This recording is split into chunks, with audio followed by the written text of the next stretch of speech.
ফরিদপুরে নজরুল বর্ষ ২০২৬-২৭ সমাপনী ও পুরস্কার বিতরণী অনুষ্ঠান অনুষ্ঠিত। বিভাগীয় ব্যুরো চিফ, ফরিদপুর। দেশের প্রত্যয় news desk.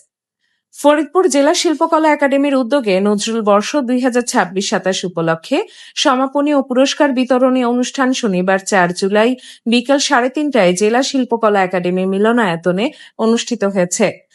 Akij health care and hygiene নিয়ে এলো সখী স্যানিটারি ন্যাপকিন, তোমাকে দেবে লিকেজবিহীন কমফোর্ট। অনুষ্ঠানে প্রধান অতিথি হিসেবে উপস্থিত ছিলেন শামা ওবায়দ ইসলাম। বিশেষ অতিথি হিসেবে বক্তব্য রাখেন ফরিদপুরের police super Mohammad Nazrul Islam, PPM সেবা ফরিদপুরের civil surgeon doctor Mahmudul Hasan এবং সরকারি রাজেন্দ্র কলেজের অধ্যক্ষ SM আব্দুল হাকিম। অনুষ্ঠানে সভাপতিত্ব করেন ফরিদপুরের জেলা প্রশাসক মাঝারুল ইসলাম। অনুষ্ঠানের শুরুতে জেলা শিল্পকলা একাডেমির পক্ষ থেকে অতিথিদের ফুলেল শুভেচ্ছা জানানো হয়। পরে শিল্পকলা একাডেমির অন্যান্য সদস্যরাও অতিথিদের ফুল দিয়ে বরণ করে নেন। স্বাগত বক্তব্যে সরকারি রাজেন্দ্র কলেজের অধ্যক্ষ SM আব্দুল হাকিম জাতীয় কবি কাজী নজরুল ইসলামের সাহিত্য, সংস্কৃতি ও মানবিক মূল্যবোধ নতুন প্রজন্মের মাঝে ছড়িয়ে দেওয়ার উপর গুরুত্বারোপ করেন।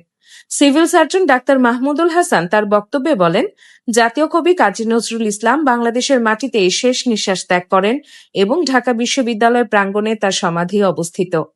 তিনি কবির সাহিত্য, সাম্য, মানবতা ও অসাম্প্রদায়িক চেতনা নতুন প্রজন্মের কাছে তুলে ধরার আহ্বান জানান। চর্চা সেটা যদি আমরা জাতীয় জীবনে বৃদ্ধি করতে পারি তাহলে কিন্তু আমরা জাতি হিসেবে পথ হারাবো না। নজরুল বলেছিলেন যে তোমাদের রয়েছে সকল কেতাব, সকল কালের জ্ঞান। Police super Mohammad Nazrul Islam, PPM সেবা তার বক্তব্যে বিদ্রোহী কবি কাজী নজরুল ইসলামের আদর্শ, দেশপ্রেম, সাম্য ও মানবিক মূল্যবোধের বিভিন্ন দিক তুলে ধরেন। তিনি নজরুলের কবিতা থেকে বিভিন্ন চরণ উদ্ধৃত করে তরুণদের ন্যায়, সত্য ও সাহসের পথে চলার আহ্বান জানান। প্রধান অতিথির বক্তব্যে শামা ওবায়দ ইসলাম বলেন, জাতীয় কবি কাজী নজরুল ইসলামের আদর্শ, সাহিত্য ও বিদ্রোহী চেতনা যুগে যুগে মানুষকে অন্যায়ের বিরুদ্ধে সোচ্চার হতে অনুপ্রাণিত করেছে। তিনি নতুন প্রজন্মের মাঝে নজরুল চর্চা আরও বিস্তৃত করার আহ্বান জানান এবং সাংস্কৃতিক কর্মকাণ্ডের মাধ্যমে কবির আদর্শ ছড়িয়ে দেওয়ার উপর গুরুত্বারোপ করেন।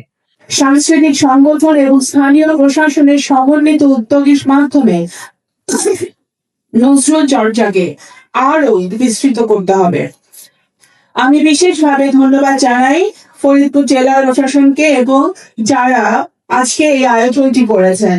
এই আয়োজন প্রমাণ করে যে সাংস্কৃতিক জাগরণ শুধু রাজধানী কেন্দ্রিক নয়, বাংলাদেশের প্রত্যন্ত অঞ্চল থেকেও একটি শক্তিশালী সাংস্কৃতিক আন্দোলন গড়ে উঠতে পারে।